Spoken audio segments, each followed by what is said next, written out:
You're watching San Diego 6 News at 4. The inside of the house is just trashed. The aftermath after a weekend of record rain, many San Diegans left cleaning up the mess. We've got team coverage. We have to cease air operations until that drone is out of the area. Stopping the drones in the wake of the I-15 disaster, the new law being proposed to increase penalties for flying drones that interfere with firefighting aircraft. I just couldn't believe what I was seeing.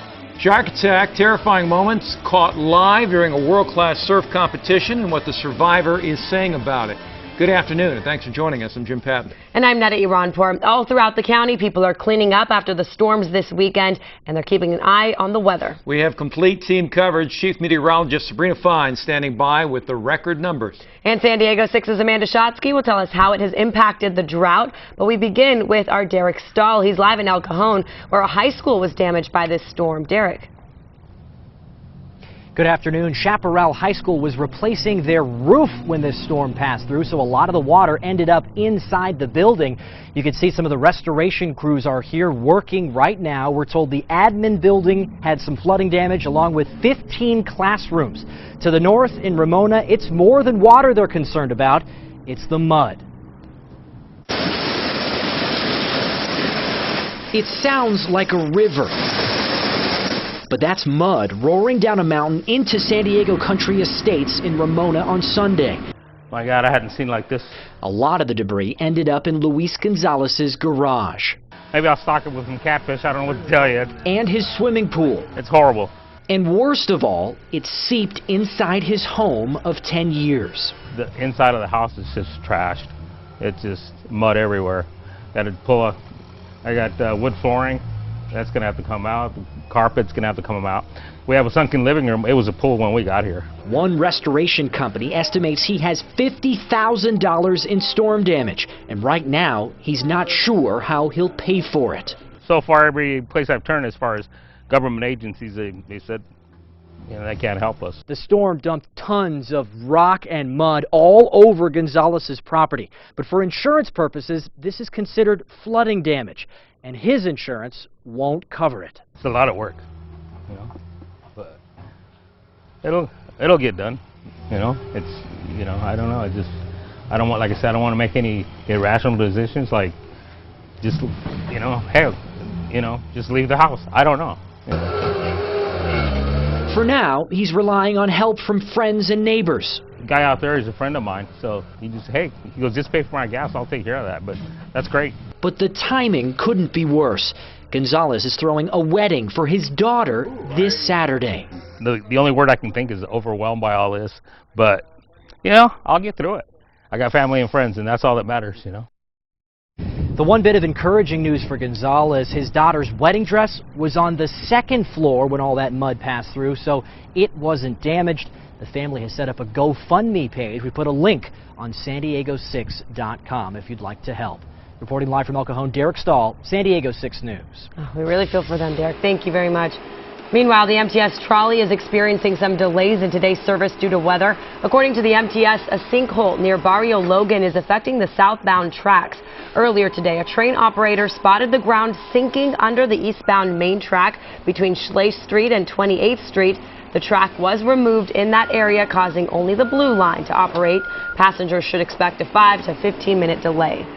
Well, to the northeast, yesterday's heavy rainstorms caused a bridge on the I-10 to collapse and the interstate to close. Take a look at this damage. This is on the I-10 east of Coachella. 30-foot by 50-foot section of the bridge gave way amid heavy flooding. The driver had to be rescued after his truck went over the side of the road in the collapse. He was rushed to the hospital, although his condition has not been released. This interstate serves as the main route between California and Arizona. Drivers are advised to avoid traveling on this area of the I-10 until further notice. Incredible to see all those images. Sabrina Fine joining us now to give us our forecast. Sabrina. Yeah, it actually looks like we are now in the surplus, at least for the season is concerned, with about a half an inch over what we normally see for the wet season. As far as rainfall totals go there, another record for us. San Diego picking up over 1.5 inches of rain. The old record was at 0.9 inches. We're also dealing with about 2 inches out over toward Kearny Mesa, further to the north in Poway, 1 3/10 inches, out over toward Fallbrook, close to 3/4 inch. And while it looks like the rain has come to an end, still sitting off our coastline is the remnants of Dolores. Coming up, we'll talk about when the humidity finally decides to leave. Guys? Okay, got to see some high numbers there, Sabrina. Thank you. And all that rain mostly dried up by now, but we will see the impact on the state's landscape for some time. Some homeowners are using a little rain to save a lot of green. San Diego 6's Amanda Shotsky live in studio with that part of our coverage. Amanda. Yeah, well, experts say this rain wasn't enough to get us out of this 4-year drought. Some of those conservation methods come into play here. I spoke with a couple from Poway who are using rain barrels to catch the rainwater and reuse it for their landscaping. And even if we don't get another drop for months, they are set and they are in bloom. Out here when we get rain, it's like... It's a happy dance many can appreciate. The weekend rain bringing some much-needed relief to drought-stricken San Diego. I just enjoy watching her get excited. Ann and Roger Pine are holding on to every last drop with the help of 5 rain barrels at their Poway home. You can see that we have plenty of water in there. It filled in 10 minutes. The Pines have lived here for more than 45 years, their happy marriage closely tied to their blossoming garden. This tree over here it's our wedding tree. was in a 5-gallon bucket. It would look like a little twig coming out of a 5-gallon bucket when we first planted it. But when the drought hit, they decided to make some changes, using state and city rebates to switch to AstroTurf, and 3 years ago deciding to get this 70-gallon barrel, calling it a no-brainer. If we can save 70 gallons of water, let's go ahead and do it. Holy cow, it didn't take any time at all to fill that barrel. And then so we went and got another one, and we made one. The concept is pretty simple. A rain barrel collects rainwater from gutters and allows it to be reused to water lawns, plants, flowers, and even to fill fountains. All the water is staying in the yard where we want it. It's not going down the street. Plants actually prefer rainwater because it's naturally soft and free of chlorine, fluoride, and other chemicals. And the proof is in the petals. After this last rainstorm, the Pines say they will now have enough water to last until winter, soaking it all in from the comfort of home. It's been our happy place. Someday it'll be someone else's happy place. And those rain barrel rebates still available for $75 a barrel at SoCalWatersmart.com. We will place a link on our website, that is San-Diego6.com. In the studio, I'm Amanda Shotsky, San Diego 6 News. Amanda, love that story. Thank you. Weekend rain did some good in helping firefighters contain the North Fire that swept across Interstate 15 in San Bernardino County. Officials say thunderstorms and heavy rain swept that area, helping about 680 firefighters battle this one. And we now know the fire is 95% contained. So far, it's burned more than 4,000 acres, several homes, and dozens of cars. Officials say all evacuations and restrictions have been lifted. The cause of that fire is still under investigation. New technology is making it very easy for anyone to interfere, intentionally or not, with aerial firefighting efforts. That's why 2 lawmakers are proposing legislation to stop drones from taking to the air when firefighters need the skies. San Diego 6's Phil Farrar is live in the newsroom. He has more on this story about airspace safety. Phil. And it's called Senate Bill number 167. It would increase fines and even add jail time if you use a drone that interferes with firefighting efforts. This is the DJI Phantom 3. It can reach heights of up to 1,000 feet, fly as far away as 4.5 miles, bringing clear and panoramic views from up above. This is the smaller version. A model drone enthusiast and firefighters say kept firefighting pilots from keeping 500 acres of flame under control in San Bernardino last Friday. When we're over an incident and there's a drone flying, we have to cease air operations till that drone is out of the area. To this, one that jumped both lanes of the I-15 in San Bernardino, spreading to a harrowing inferno that may have contributed to 20 cars catching fire and had motorists running for their lives. 5 drones spotted in the area. The U.S. Forestry Department planes left. They had to dump their retardant. Ramona Cal Fire Air Base boss John Francois says some of these objects can be as big as a cell phone and can do a lot of damage. It's happened several times here in San Diego County. We don't see it in time. Miraculously, it makes it through the propellers, or even it hits that propeller. It gets sucked into this engine. That's a jet intake. It goes into the blades on that turbine. That motor has ceased to exist at that point. It's done. San Diego 6 reporter and drone pilot Gary Buzel says the drones are easy to use and fun to play with, but it takes just a few just spoil it. And the thing with these is people can just walk in the store, drop down $1,500, and they have it. It's what they're lacking is the training and experience in the air, and that's what a lot of these new pilots need when they get these. They have to get really close to the ground level, so obviously there's no reason that you should be flying these in a wildfire. As a full-size pilot myself and a drone pilot, there's no reason why you need to be flying these when you have aircraft flying around that low. Now, the Federal Aviation Administration has rules concerning recreational use, preventing hobbyists from flying their drones more than 400 feet or within 5 miles of an airport. We're live in the newsroom. Phil Farrar, San Diego 6 News. Thank you, Phil. And happening now, police searching for 6 people who left the scene of a fight in the Gaslamp district. This happened on the 4th of July, and detectives now say these 3 men here and 3 women were caught on surveillance video leaving the scene of a fight. During the fight, an unidentified victim was punched in the face by a man on 6th Avenue between Island and Market Street. It caused the victim's brain to bleed, including multiple skull and face fractures. Anyone with information on this incident is asked to call police. Straight ahead, Donald Trump is not backing down after some controversial comments. What the presidential candidate said about John McCain and how the senator is now responding. Plus, the start of a new era in diplomacy, how the U.S. celebrated the reopening of the Cuban embassy in Washington, D.C. And millions of cheaters could be exposed. The dating website for married people that has been hacked. You're watching San Diego 6 News at 4 with Jim Patton, Netta Iranpour, and Chief Meteorologist Sabrina Fine. Donald Trump generating headlines once again, and this time for controversial comments about fellow Republican John McCain. Today, McCain fired back. Steve Nance has the story. Donald Trump isn't backing down. Over the weekend, the Republican presidential candidate once again caused a political firestorm when he made this comment about Arizona Senator John McCain. He's not a war hero. He's a war hero. He's a war hero. 5.5 years. He's a war hero because he was captured. I like people that weren't captured, okay? I hate to tell you. McCain spent over 5 years as a prisoner during the Vietnam War. He broke both arms and one leg when his plane was shot down. On Monday, Trump doubled down on his comments, going after McCain's record on NBC. He's done a terrible job for the vets. Trump's anger stems from a campaign event last weekend when McCain said Trump, quote, fired up the crazies over the billionaire's controversial stance on immigration. Senator McCain, meanwhile, told MSNBC that Trump needs to apologize, but not to him. There's so many men and some women who served and sacrificed and happened to be held prisoner, and somehow to denigrate that in any way, their service, I think, is offensive to most of our veterans. Many of Trump's Republican challengers saw an opportunity to strike. And I do think it is a disqualifier as commander-in-chief. Is John McCain a real hero, by the way? Trump's words carry weight these days because the Republican voters like what they're hearing. A recent Fox News poll has him leading the pack at 18%. It remains to be seen whether this latest headline moves the needle up or down for the outspoken candidate. I'm Steve Nannis reporting. New today, it's the start of a new era. The U.S. and Cuba reestablished diplomatic relations after more than 5 decades.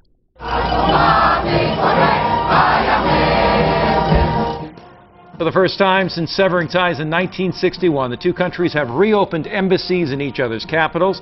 Cuban flag now joins others in the lobby of the State Department, a sign of reestablished diplomatic relations.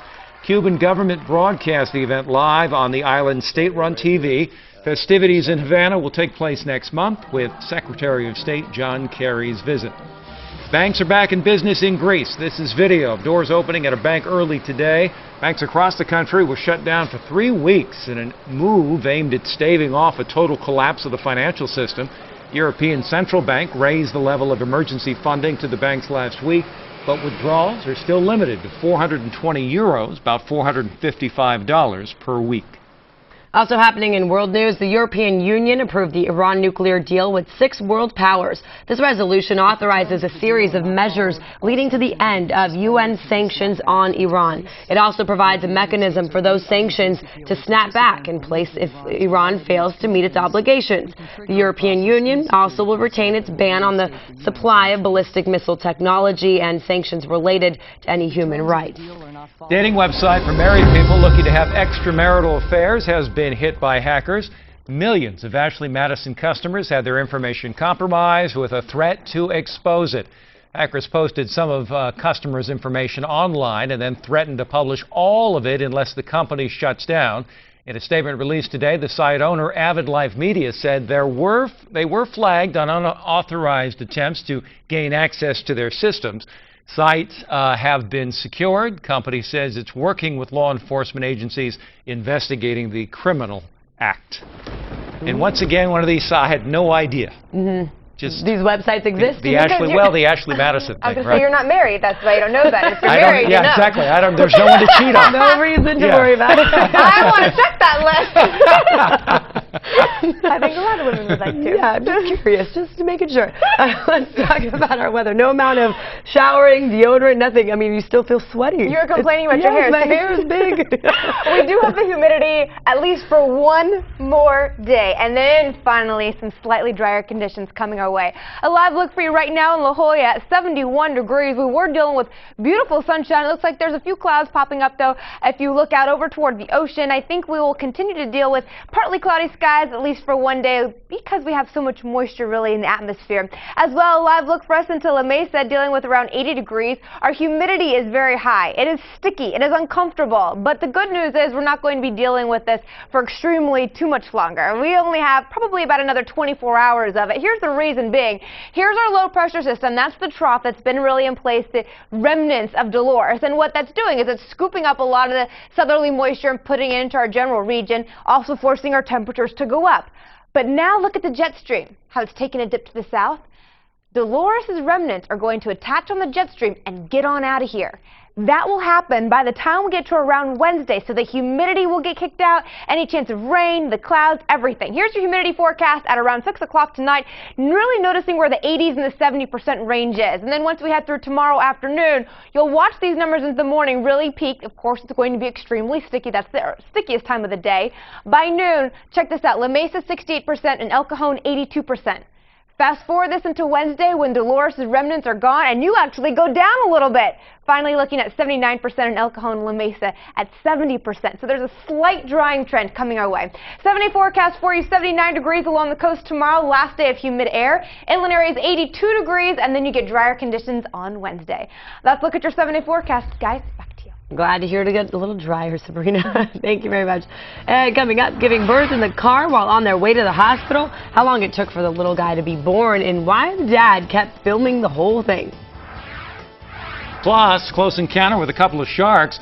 What this surfer's mom had to say about watching the whole thing unfold live on TV.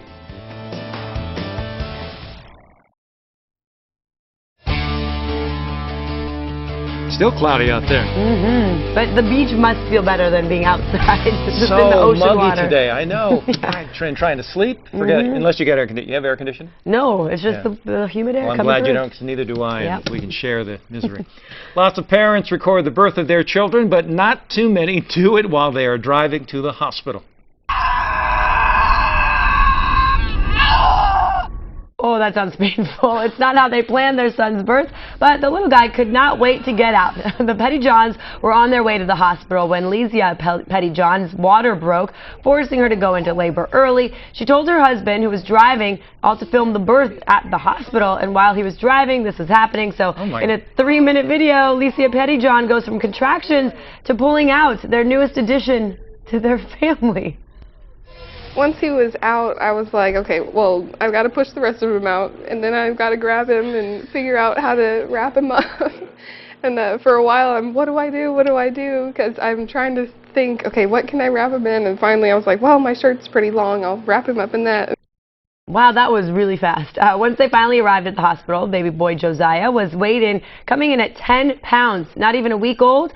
Little Josiah is an internet sensation because of that video. You know that song, Ramblin' Man? I was born a rambling man. That is that. You put that to that video. There you go.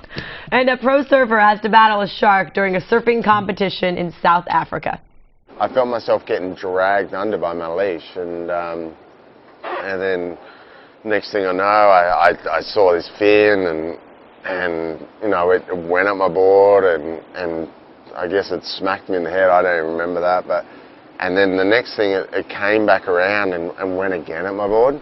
And yeah, and then it was like, all right, it's either me or the shark, and but it just kept going from my board.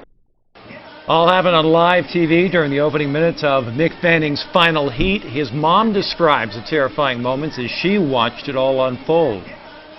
I just couldn't believe what I was seeing, really. I saw this sort of fin, big fin, and then Mick sort of scrambling and sort of turning around, and then he went down, and I realised then it must be a shark attack, and I was absolutely terrified. I thought we'd lost him. The whole thing was really surreal. Turns out the surfer was just fine, but event organizers had to cancel the rest of the competition. Afterwards, Fanning and another competitor both agreed to accept second place in the finals, splitting the points and the prize money. Wow, that video, I mean, all weekend long, it's what everyone's kept talking about. It's amazing. Yeah. Truly. In Escondido this summer, you'll find wild animals, tons of great entertainment, and you can even learn how to dance. San Diego 6's Renee Cohn takes us to San Diego Zoo Safari Park for all the fun. Hey, you guys, unbelievable plate spinning this morning. Don't try this at home unless Mom says it's okay to break a lot of things. These are all amazing acrobats, and it's part of the Summer Safari Asian celebration. Now, Steve, you know a lot about these acrobats. How in the heck do they learn how to do this? Well, it's lots of training, starting at a very young age, and they continue on until they're as good as these guys right I've here. never seen a plate drop this morning. Oh, no, it's very They're rare. professionals. I love it. Hey, we also have some wonderful monks out here. Tell us a little bit about this troupe. These are Shaolin monks practicing ancient art of Shaolin Kung Fu. Basically, lots of discipline, lots of incredible feats of Kung Fu and martial arts. And you are going to see them, my friends, every day from noon to 7. They are out here performing, as well as the acrobats. Holy guacamole! And he nails it! Summer Safari Asian Celebration. You got to check it out. It's going on through the summer, and we can't wait to see you out here. Holy guacamole. He nailed it. Yeah. New advancements in technology have made it possible for visually impaired people to read like never before. Facilities may be members of. This technology is called OrCam. It recognizes text. It can read the world to those with imperfect vision. One man who's legally blind has been using the new glasses in a test run. Howard Turman says OrCam gives him a sense of normalcy after struggling to see for over 30 years. 2 weekends ago, I sat down and read New York Times. I haven't done that in maybe 30 years. My wife came down. I had a cup of coffee. I'm reading the New York Times, and she was crying. Oh, the glasses are not perfect, though. It does use a pretty bulky cable. Sometimes it needs a few tries to get things right, but the makers say they're working on making those improvements. And if you're interested in purchasing the glasses, it will set you back $3,500. What a great development, though. Well, straight ahead, jumping into action to save a woman's life. What a teen did to save the driver of a car that went completely up in flames. And water test. I'm Carlos Correa, live in Mission Bay as city crews work hard to deal with the lingering drought.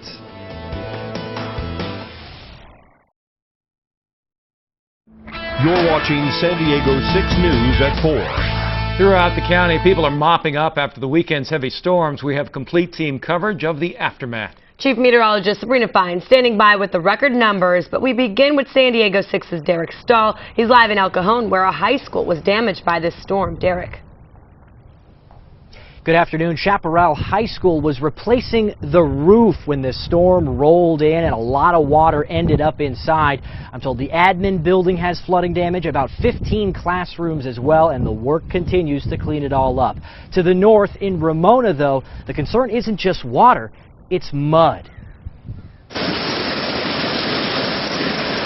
It sounds like a river. But that's mud roaring down a mountain into San Diego Country Estates in Ramona on Sunday. My God, I hadn't seen like this. A lot of the debris ended up in Luis Gonzalez's garage. Maybe I'll stock it with some catfish, I don't know what to tell you. And his swimming pool. It's horrible. And worst of all, it seeped inside his home of 10 years. The inside of the house is just trashed. It's just mud everywhere. I got wood flooring. That's going to have to come out. carpet's going to have to come out.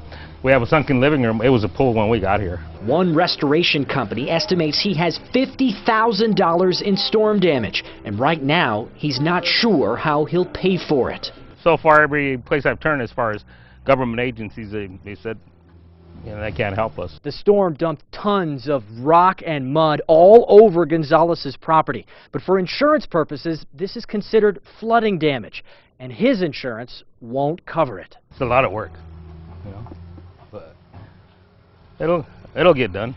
You know, it's, you know, I don't know. I don't want, like I said, I don't want to make any irrational decisions. Like, just, you know, hey, you know, just leave the house. I don't know. You know.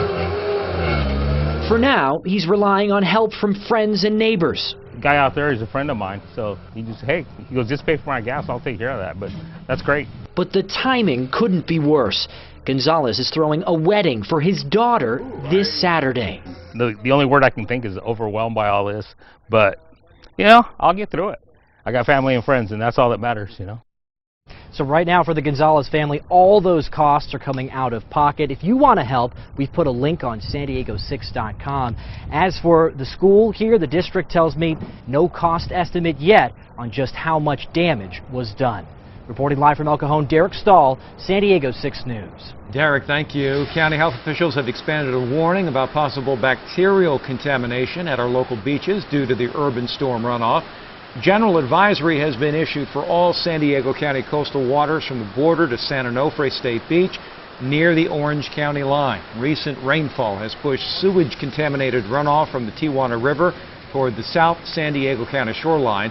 If you swim, surf, or dive, health officials warn you to stay out of the water at least for the next 72 hours following the rain. It gets really foul. It smells, it's dirty, discolored, and not a good idea to be out there. Exposure signs will remain in place until sample results indicate that the ocean water is safe for recreational use. All right, let's check in with our chief meteorologist, Sabrina Fine, to talk about the rain totals we got. Sabrina. Yeah, over the weekend, the big winner was Ramona, picking up over 4 inches of rain there. Out over toward Palomar, over 2 inches. Oceanside, about ½ an inch. Just yesterday alone, Ramona, Vista, San Diego, Chula Vista, and Alpine all saw record-breaking rainfall. But that's not our only issue. The waves as well. A beach hazard statement is up as we speak until 9 o'clock, and this is the reason why. Seeing some 4-foot sets just off our coastline as well as off the coast of Oceanside. They could go up to around 6 feet, at least throughout the evening hours, as we do have the remnants of Dolores still sitting off our coastline. For tomorrow, though, the waves begin to go down. Fair conditions, although yet again not advised to go out into the waters, although the temperature in the Pacific getting warmer, up to 71 degrees. Coming up, we'll talk about when our heat finally decides to turn seasonal. Guys. All right, that sounds very good. San Diego City crews are wrapping up a pilot project today that is helping leaders find ways to reuse water and eventually save money down the road. The testing period was taking place along the Mission Bay area. It lasted for a little over a month. San Diego 6's Carlos Correa is joining us live now. Carlos, we understand the city leased 2 tanker trucks for this testing. That's right, and the reason why this location was so ideal for the pilot project is because of its open space, and it's so close to the new water main that was recently installed under Interstate 5. Evelyn Houston is staying busy as part of the crew helping the city of San Diego find ways to recycle and effectively save water. So I'll use that hose and introduce that water into this hose and introduce the water into the tank. The city recently installed a new water main, and with any new pipeline, workers have to flush it with highly concentrated chlorinated water, which usually goes into the storm drains. But the new pilot project is testing a new method. It's a process of us saving water. The project involves these 2 tanker trucks leased to the city for $13,000. But this is the first time we've ever done anything like this. We've never had to try to recycle the water before. Each tanker truck carries about 21,000 gallons of water. The trucks are capturing water that's normally released into the street. The captured water instead is being used to fill up city street sweepers and trucks to flush sewer mains. The recycled water is also helping irrigate parks. Very important because the water is important. In a 4-year drought, every time we can reuse water, why not? We need this water as much as it's just a precious resource. The pilot project will determine the feasibility of this type of capture method, taking into consideration the cost effect versus water savings for the city. A project like this, it's not cost effective the way it's set up because we have to lease these bins. But what we're looking at is seeing how it works with our trucks, how it works with our systems, and we'll look in the future to see if this is something we want to do on a more wide scale. Maybe. City workers say using those tanks helps save about 85,000 gallons of water. Project leaders will now take all the information they gathered and review it. They will also continue to test ways where water can be used in the future. Live in Mission Bay, I'm Carlos Correa, San Diego 6 News. Thank you, Carlos. And the decades-long fight over the Veterans Memorial atop Mount Soledad could finally be drawing to a close. Mount Soledad Memorial Association announced this afternoon they have purchased the half-acre site from the Department of Defense. Escrow closed on the $1.4 million deal this past Friday. Controversy has swirled around the memorial since 1989, when the first of several lawsuits were filed demanding that the cross be removed. We'll have much more on this in a live report tonight on San Diego 6 News at 10. New details emerge about the Chattanooga shooter. One of his close friends is now speaking out. James Petty is offering insight into the man who opened fire on the military facilities in Chattanooga last week. This comes a day after memorial services were held for the 5 victims of that deadly shooting. In an interview with CNN, Petty described accused shooter Mohammed Abdulaziz as a patriotic U.S. citizen. From my understanding, he loved America. He was more American than me. He always wanted to come outside and do something outdoorsy. However, investigators say writings from Abdulaziz paint another picture. Authorities say the writings include anti-U.S. sentiments and are consistent with someone who is having suicidal thoughts. Abdulaziz was killed by police last Thursday after firing shots at military recruiting centers. Happening today at Prayer Vigil is set to mark the 3rd anniversary of the Aurora Theater shooting. This after memorial crosses were put in place near the theater yesterday. Today's hour-long We Remember event expected to draw about 50 to 70 participants. Fatal shooting took the lives of 12 people, injured 70 more. Since the tragedy, members of the community have drawn closer together to honor the lives lost. We're just very thankful that we keep going through these stepping stones, and each step of the way we become stronger and stronger, not as just individuals, but as a community. Vigil comes just 4 days after a jury found James Holmes guilty of all 165 charges. In Oregon, 2 brothers helped rescue an elderly woman from her burning car after she hit a pump at a gas station. Now, these brothers, Felipe and Rafael Bitar, saw the woman crash and her car then burst into flames. One witness jumped in to help but could not get the car door open. Meanwhile, other bystanders just stood there taking videos on their phones. So 19-year-old Felipe took matters into his own hands, jumping out of his brother's moving car, running to the woman and breaking her window to help get her out. I punched it, and then I reached in, so I grabbed her by the shoulders, and I kind of just picked her up and took her out. A lot of people in society don't react to things like that. My brother, he said it was kind of a test for him, and in his mind he passed. The brother was able to walk away with only some cuts on his hands. The woman was taken to the hospital for smoke inhalation, but she is expected to be fine. Authorities are still investigating what caused the crash in the first place. Couple of heroes. Great story. Time now for your news from Baja, from our sister station just south of the border, Channel 12 in Tijuana. Joining us is Stephanie Baez with today's headlines.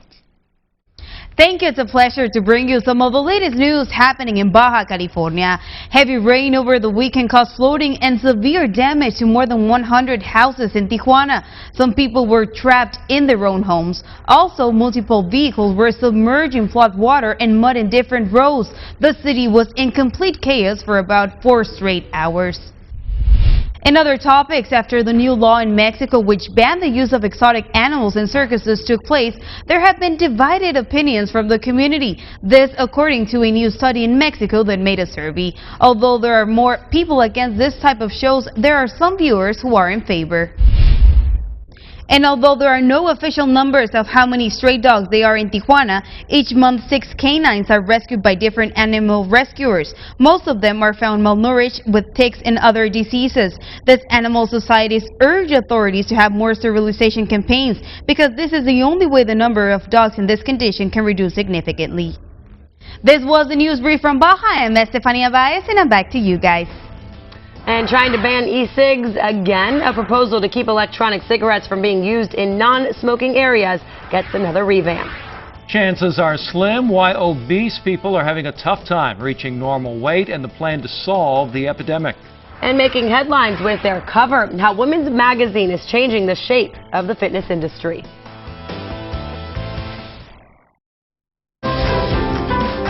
Daily Dose time. State lawmakers revived a proposal that would ban the use of electronic cigarettes in public places, including restaurants where smoking is already prohibited. This measure by a senator from San Francisco is one of many anti-tobacco bills as part of their state's special session on health.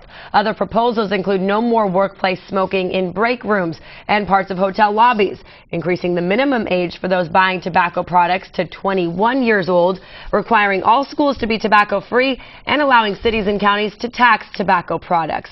Part of the senator's argument states decades ago the tobacco industry tried to fool us into believing filtered cigarettes were a healthier alternative to traditional ones, and now they're making the same claims about e-cigs. Well, the chance of returning to a normal weight after becoming obese is fairly slim. Research suggests 1 in 210 men and 1 in 124 women will return to normal weight in a year. For severe obesity, shedding excess weight in a year is even more unlikely. Researchers say current strategies focused on cutting calories and boosting physical activity just aren't working. The greatest opportunity, they say, to fight this epidemic might be in public health policies to prevent it in the first place. The study did not include people who had weight loss surgeries. And Women's Running magazine making big changes. They released a sneak peek of their August cover, and that normally would not be breaking news or anything since they have a new cover every month. But this coming month, this is their featured model, plus-size model and recreational runner Erica Schenk. She graces the cover of Women's Magazine, proving what everyone's maybe known for some time, that athletes do come in all shapes and sizes. Their August issue hits newsstands tomorrow. So changing the way things are. Usually and she would not be considered obese. She's just plus size. She's plus size and a recreational runner, so she does work out and obviously is part of the modeling industry too. I was noticing the running aspect as far as weather is concerned. Like, Jim, I know you like to run when it's a little bit cooler and cloudier, and then my father was telling me he likes to run when it's hot outside, which to me seems like so strange. So we kind of have everything for everybody for you. We have the hot weather right now, and then we'll get a little bit cooler coming up later on into the work week. Right now, taking a live look out toward downtown, it does look like those clouds are back on in place. We will notice the mix of sun and clouds throughout the afternoon. I think tomorrow is our last day of the sticky humidity, and then temperatures will start to feel a little bit more seasonal as we decrease the stickiness factor. Currently, we're looking at around the lower 80s into Alpine, 81 degrees also into Chula Vista. Del Mar, you're up to 77 degrees, and it is a muggy day for us, where it is also extremely muggy across the country. Out over toward Philadelphia there, it actually feels closer to about the triple digits.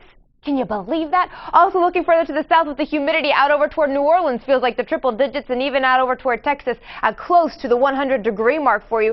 All of this heat in part due to the warm air mass that is coming out from the Gulf of Mexico to the south. You can see this low pressure system, and with the counterclockwise flow, look what it's doing, sending that surge of warm moisture all the way up through the Atlantic coast. So you see, we're not the only ones dealing with this muggy air. It is summer after all, with temperatures fairly warm. Ours, though, of course, due to the remnants of Dolores. That'll be on out of here, though, once we head through, I'd say, Wednesday. So just one more day to factor that in. As far as the heat is concerned with, though, for the rest of the country, remember the heat advisory stretches all the way from Texas out over toward Alabama tonight, where they are going to continue to feel like temperatures into the triple digits, with the excessive heat advisory up for portions of South Carolina, North Carolina, and even out over toward Pennsylvania. That's going to continue until 7 o'clock tonight. It'll still be hot here, though, although not quite triple-digit heat if you're heading out to the baseball game to check on the Giants. 73 degrees. The clouds are going to be increasing, and over the evening is when we actually see our humidity increase more. So it's going to be extremely sticky. If you thought this afternoon was muggy, you haven't seen anything yet.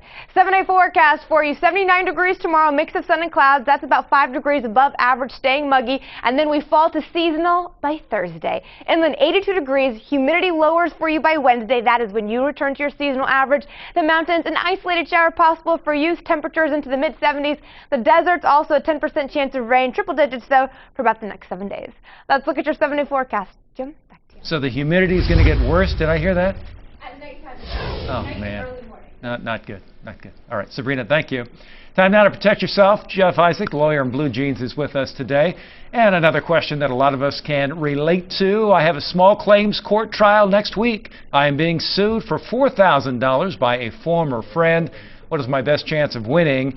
Can you give me some advice on how to approach this? Thanks for your help. That comes from Ed.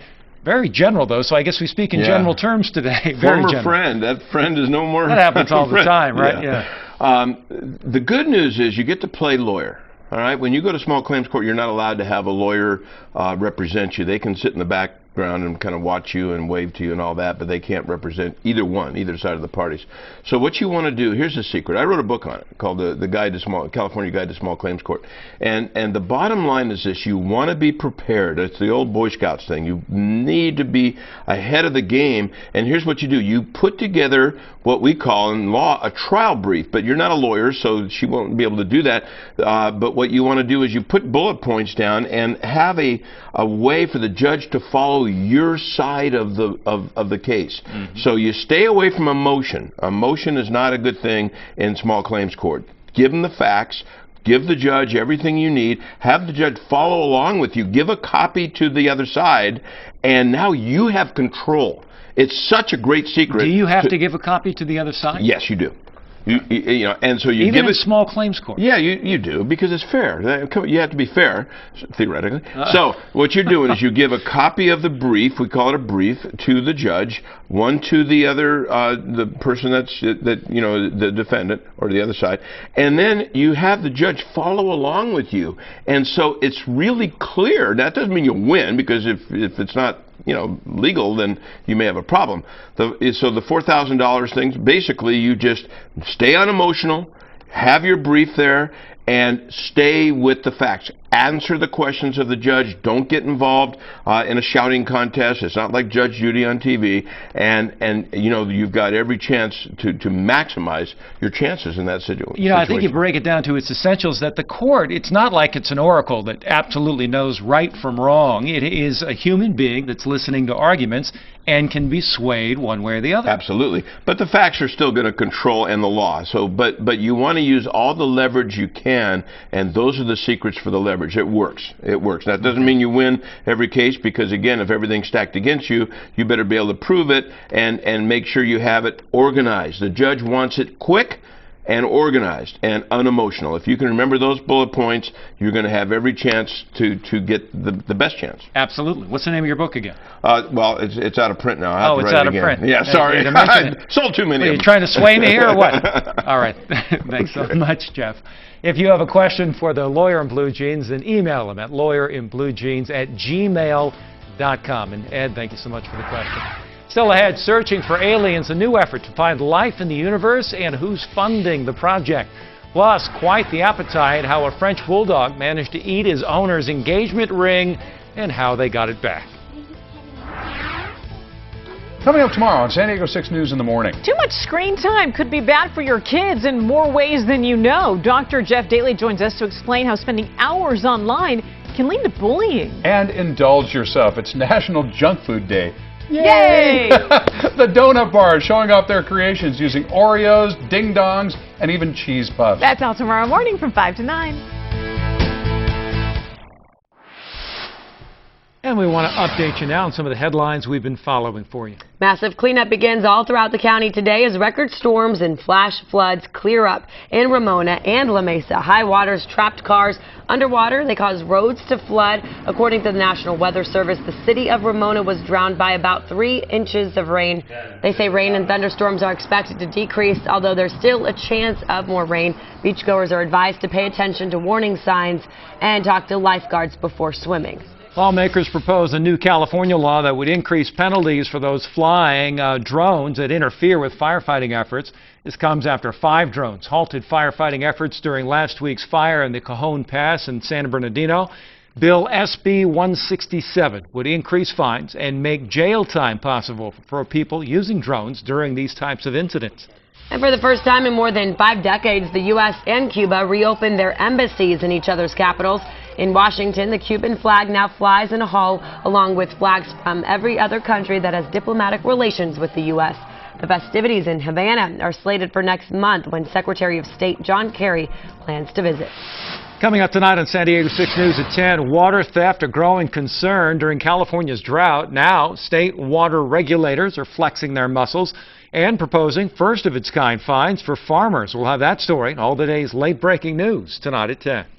To infinity and beyond. One Russian billionaire says he's willing to spend $100 million to search for life in the universe. Big-time investor Yuri Milner announced at the Royal Society of London that he will fund a project aimed at finding aliens. He said that now's a great time to commit time and resources to this quest. This initiative is called Breakthrough Listen. The funds will help astronomers in their mission to see stars that are light years away. That should be interesting. Yeah. A Miami woman rushed her bulldog to an animal hospital after realizing Mischievous little guy and is known for eating everything in sight, but his owner never expected her diamond ring would one day become his tasty treat. Jessica Farah says she was relaxing on the couch at home Wednesday when she suddenly realized her engagement ring was missing. Here, Tuck's chewing something metal. At this point, I thought my ring was on my finger. It was a little loose, didn't realize it had fallen off. And I thought to myself, well, he's probably eating his brother's collar, the other dog we have, his collar. He's always doing that. And a little later, I look at my hand and I think, oh no. Once out, Farah was able to wash the ring off, put it back on, and get this, Tux actually had a hand in Farah's engagement story. She met her fiancé last year. When Tux went missing, her fiancé helped her look for him. Oh, wow. Well, you know what she can say now? She needs a bigger ring. Because then it won't get caught in there. A ring large enough that Tux can't swallow it. Yes. That's, yeah. I don't know why a dog would find that so tasty, though. No. You know, but we hear about the strange things they eat all the time. They like metal, I don't diamonds. even think, I don't think the taste is an issue. Simpsons is up next. We'll be back tonight at 10. We'll see you then. Bye-bye. See you later.